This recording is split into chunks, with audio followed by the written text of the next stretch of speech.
Happy Monday evening, everybody. It is our first Monday Make It. I am just about to show you our first craft for our Monday Make It. I'm going to start you off easy. Everybody's going to be successful at this. Anybody can do this. If you're not a crafter, don't be afraid. If you're not creative, don't be afraid. This is super simple, and the end result is super cool. So this will take you, once you have your supplies, this will take you no more than 5 minutes to make. So here we go. We're going to start off with our supplies. Scissors. Hopefully most of you have scissors.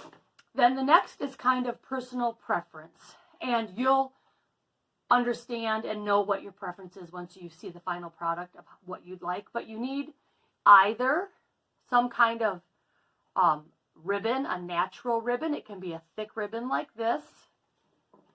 You could use twine. You could use satiny ribbon. You could use more of a fabric lace type ribbon. Basically, whatever this is just needs to be something that can be tied. That's it. Then the other thing you're going to need are some old books. And when I say old books, I mean old hardcover bound books. Subject matter really doesn't matter. If you want it to matter, you can. When I'm making a craft using old books, generally, or when I'm using them to decorate, I generally choose the book by color to match the room I'm going to put it in. So I chose a book that's kind of, see, it's kind of like a gold brown. I don't even know what the names are. This one's the winner. I just liked it because it was brown. And then I chose a couple because there was some blue. This is Scorpius. And then here's another dark blue hardcover. And this is today's best nonfiction. To me, that doesn't matter. The color is what matters. Now, the amount of books, I would say stick with odd numbers. And I think for most of you, 3 books will be plenty. Once you see the finished product, you may choose to do more than 3 books, but that's up to you. The other thing that is not important is the size. You can see mine are different sizes. Some people want all of their books to be the same size. That just depends on your preference, the aesthetic you're going for. If you like uniformity, if you like a little mixy-matchy, you could get them all with navy blue covers, all with yellow covers. Now, to find books, I recommend the Habitat for Humanity. Goodwill sells them. They're more expensive. Habitat for Humanity is where you need to go. And when you're looking for a hardcovered book and you want to make sure you're getting the binding, a color that's going to match the room you're going to put our project in, take the paper cover off, the slip cover off, and look underneath to see what you've got. Because a lot of times you could pass right by books because they still have their paper title cover on with the pretty picture. And if you peel that off, you're going to find some lovely color underneath. So I chose 3 books. I chose mine purely on color. And if anybody knows me, you know I like mixy-matchy, and I don't like necessarily need things to all be the same size. So this is what I chose. Now the next thing is preference too. You need to put your books in order. Your project is going to stand like this. So you need to decide what you like the look of. Do you like them stair-stepped? Do you want 3 books that are all the same size? Do you want all smaller books? Whatever. I chose this arrangement because I just kind of like the uppy-downy of it all.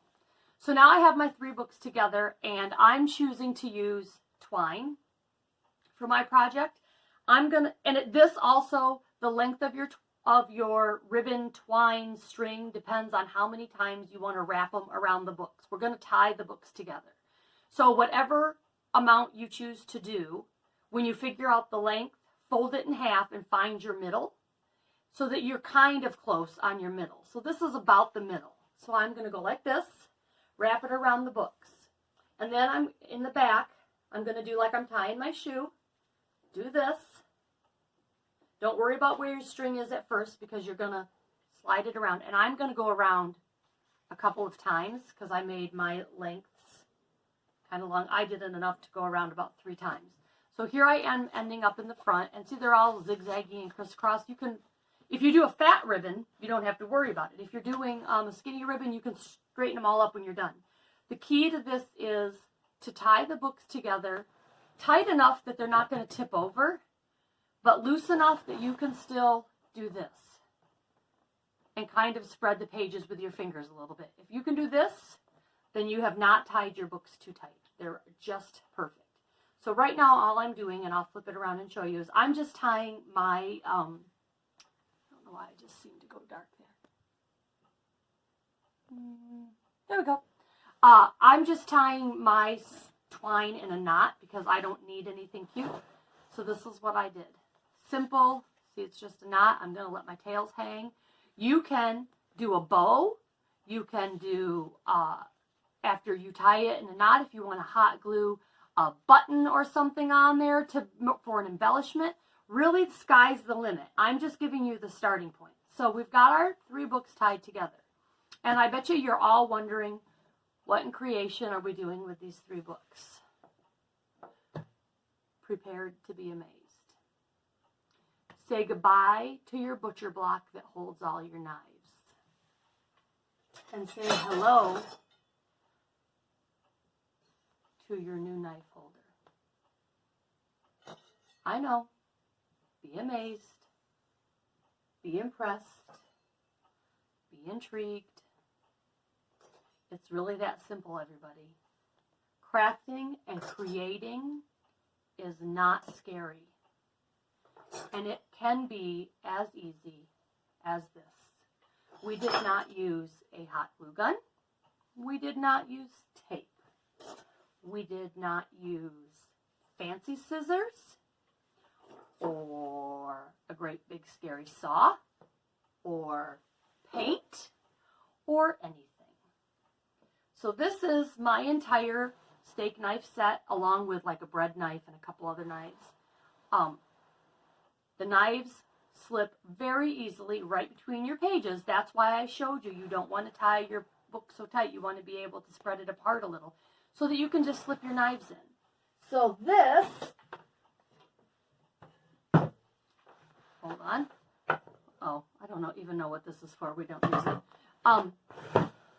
This was my butcher block, which years ago I painted blue to match my kitchen because I thought it was ugly.